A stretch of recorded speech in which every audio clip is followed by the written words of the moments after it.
দর্শক বুঝতে পারছেন স্বৈরাচার হাসিনার ভবন থেকে আসলে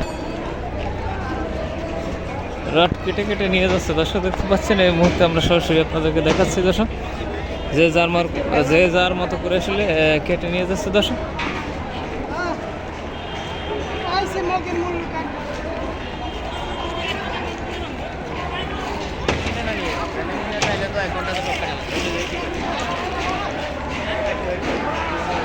দর্শক অনেক রিস্ক নিয়ে কিন্তু আসলে উপরে উঠে কিন্তু আসলে অনেক বড় কলম থেকে কিন্তু আসলে রড কেটে নিয়ে যাচ্ছে। দর্শক অনেক রিস্কের ব্যাপার কিন্তু দর্শক জীবনের অনেক রিস্ক নিয়েও কিন্তু আসলে উপরে উঠে কিন্তু আসলে যেভাবে রড নিয়ে যাচ্ছে দর্শক দেখতে পাচ্ছেন।